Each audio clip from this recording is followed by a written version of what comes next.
वापस आया ये करने धमाके है, मौका ये बड़ा अब टीम्स बना ले, करोड़ों रुपए एक ही दिन में कमा ले, तुम किसके हैं खेल में सबको दिखा दे। बल्ले बाजी असली क्रिकेट की है वापसी, बल्ले बाजी अकेले ना खेल ले दोस्तों को साथ भी।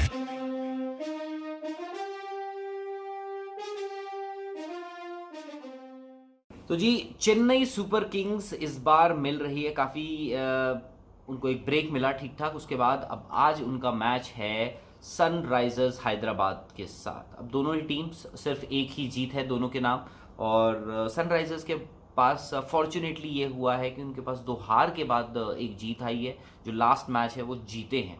वहीं अगर चेन्नई सुपर किंग्स की बात करें तो उनके पास पहले मैच को जीतने के बाद, यानी मुंबई इंडियंस के साथ जो उन्होंने इस बार का टूर्नामेंट ओपनर खेला था, वो जीतने के बाद उनकी जो गाड़ी है वो पटरी से थोड़ी सी इधर उधर हिलने लग गई और उनको 2 हार का स्वाद चखना पड़ा। बट चेन्नई सुपर किंग्स के लिए खुशी की बात यह है कि उनके जो 2 बड़े प्लेयर्स कहेंगे जो इस टीम को ज़्यादा बैलेंस देते हैं, वो है अंबाती रायडू और ड्वेन ब्रावो, और वो दोनों ही फिट डिक्लेयर कर दिए गए हैं। तो आप लोगों के को आप मान के चल सकते हैं कि आपको ड्वेन ब्रावो और अंबाती रायडू जो हैं दोनों इस मैच में दिखेंगे। अब टीम कॉम्बिनेशन आपको देखना पड़ेगा, क्योंकि ड्वेन ब्रावो जो है वो एसेंशियली एक आप उनको गेंदबाजी के लिए आप उनको ज़्यादा प्रेफरेंस देंगे।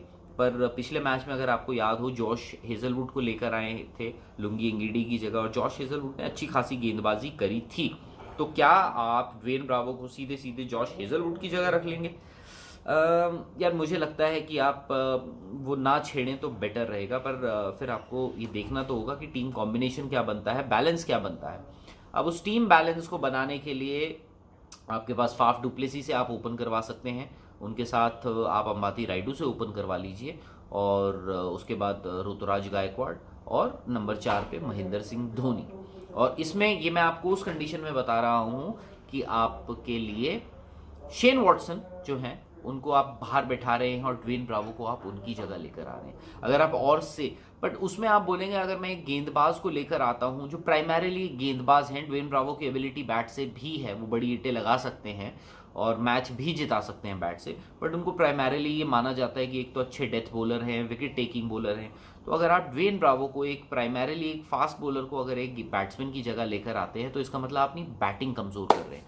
पर मैं आपको, मुझे लगता है कि मैं एक और ऑप्शन दे सकता हूँ। मुझे लगता है कि आप ये भी ट्राई कर सकते हैं, या तो आप फाफ डुप्लेसी से और अंबाती रायडू से ओपन करवा लीजिए, या फिर आप अंबाती रायडू और ऋतुराज से ओपन करवा लीजिए, या फिर आप अंबाती रायडू और सैम करन से ओपन करवा लीजिए। मुझे लगता है कि क्योंकि सैम करन ने अभी तक देखिए बड़ी हिटें लगा सकते हैं, वो उन्होंने दिखाया है कि उनकी बैटिंग एबिलिटी क्या है, और आप उनको ऊपर, अगर महेंद्र सिंह धोनी ने उनको टाइम एंड अगेन ऊपर भी प्रमोट किया है, बट इतने ऊपर आप प्रमोट करेंगे तो ये बहुत ज़्यादा छेड़खानी होगी, तो आप सेफ खेलना चाहेंगे। बाकी जो है आई थिंक ये बैलेंस और टीम लाइनअप जो है उस हिसाब से देखना पड़ेगा। But for me Sam Curran अगर ओपन करने आते हैं या वन डाउन भी आते हैं तो मैं बहुत ज़्यादा सरप्राइज नहीं हूँगा। मैं सरप्राइज में चाहूँगा कि धोनी सबको सरप्राइज करें, ऊपर आके एटलीस्ट 4 नंबर तक वो खेलने आए। अगर आप फाफ डुप्लेसी और अंबाती रायडू से ओपन करवाते हैं, उसके बाद आप ऋतुराज गायकवाड़ से करवाते हैं, उसके बाद एटलीस्ट नंबर 4 पे महेंद्र सिंह धोनी को आना चाहिए मुझे लगता है। उसके बाद आपका जो नॉर्मल बैटिंग लाइन है, रविंद्र जडेजा हैं, केदार जाधव हैं और सैम करन हैं। अगर सैम करन ऊपर बैट नहीं करें तो ये आपका सिंपल सा बैटिंग लाइनअप है। गेंदबाजी की अगर हम बात करें तो गेंदबाजी में आपके पास जॉश हेजलवुड है। अगर आप जॉश हेजलवुड को रख रहे हैं, उसके बाद पीयूष चावला को आप और एक मैच देना चाहते हैं, अदरवाइज आप करण शर्मा से भी गेंदबाजी करवा सकते हैं, और करण शर्मा थोड़ी बहुत आपको बल्लेबाजी भी करते दिख सकते हैं। तो और दीपक चहर ने अभी तक कोई ऐसा कुछ किया नहीं है कि जिस वजह से उनको बाहर बिठाया जाए। अदरवाइज आपके पास शार्दुल ठाकुर भी हैं, जस्ट इन केस अगर आप हेजलवुड को बाहर कर रहे हैं और ड्वेन ब्रावो उनकी रिप्लेसमेंट बनकर आते हैं तो आपके पास शार्दुल ठाकुर भी हैं। तो जी ये है चेन्नई सुपर किंग्स का लेखा जोखा। और वहीं अगर हम बात करें सनराइजर्स हैदराबाद की, फॉर्चुनेटली उनके ड्रेसिंग रूम में कुछ खुशी की बात यह है कि उनको एक जीत दर्ज कर ली है। केन विलियमसन का जैसे हम बात कर रहे थे, उनको आपने खिलाया, इनफैक्ट आपने उनको मिडिल ऑर्डर में खिलाया, ऐसा भी नहीं कि आपने उनको वन डाउन खिलाया हो। तो केन विलियमसन ने बताया कि वो ना कि रन बना सकते हैं बट और अच्छी पेस में भी बना सकते हैं। बड़ी अच्छी उन्होंने पिछले मैच में बैटिंग करी, जिसकी बदौलत सनराइजर्स हैदराबाद ने एक अच्छा स्कोर लगाया बोर्ड पे। उसके बाद और क्या बदलाव हो सकते हैं? खलील अहमद, देखिए कल जो पिछला मैच सनराइजर्स हैदराबाद ने जीता था वो टुवर्ड्स द एंड थोड़ा वन साइडेड हो गया था, बट फिर भी खलील अहमद से एक्सपेक्ट कर रहे थे कि थोड़ा और बेहतर करे, और I think as the tournament progresses वो भी इम्प्रूव करेंगे। बाकी जॉनी बेस्टो, ड्वेन ब्रावो, उसके जॉनी बेस्टो और डेविड वार्नर ओपनिंग उनका ओपनर्स हैं ही। Manish Pandey one down, Kane Williamson अच्छा टॉप ऑर्डर दिखता है पेपर पे। खेले ना खेले, जिस दिन खेल लिया इन लोगों ने तो ये बहुत डेंजरस हो सकते हैं, बट अगर आप ऑन पेपर भी देखें तो ये बहुत अच्छा टॉप ऑर्डर है।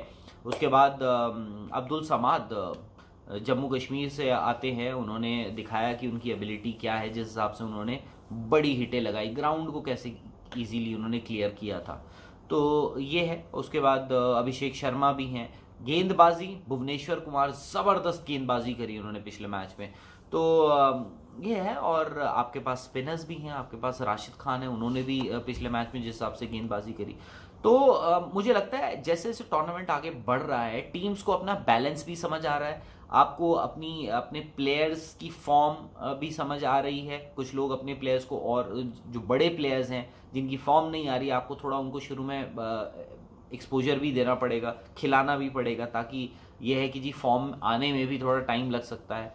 तो उस लिहाज से आई थिंक 11 जो है दोनों की, यह है कि दिख रही है कि 11 क्या होगी दोनों टीम्स की।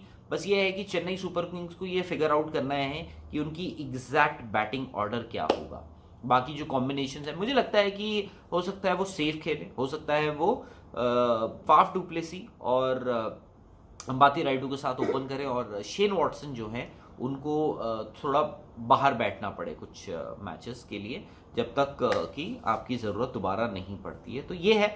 और आप लोग क्या कर सकते हैं, आप लोग बल्लेबाजी पर आप लोग अपनी टीम बनाइए। मैं तो कम से कम नहीं तो 5-6 कॉन्टेस्ट खेल रहा हूँ दिन के, 4 से 6 कॉन्टेस्ट में खेल रहा हूँ, क्योंकि हर जगह कहीं कहीं टीम अगर मेरी कमज़ोर पड़ गई तो दूसरी टीम स्ट्रांग हो जाती है, तो वो एक थोड़ा मैं कोशिश करके खेल रहा हूँ। और क्योंकि इनाम बहुत है यार, एक टीम हार गई ना, दूसरी टीम से इतने मिल जाते हैं कि रिकवर हो जाता है। तो आप लोगों को भी मैं बोलूँगा, आप लोग भी बल्लेबाजी ऐप को डाउनलोड कीजिए, और वहाँ पे ढेरों सारे कॉन्टेस्ट हैं, आप खेल के तो देखिए एक बार, उसके बाद आप बताइएगा कि क्या रहा आपका एक्सपीरियंस। बाकी Chennai super Kings versus Sunrisers Hyderabad.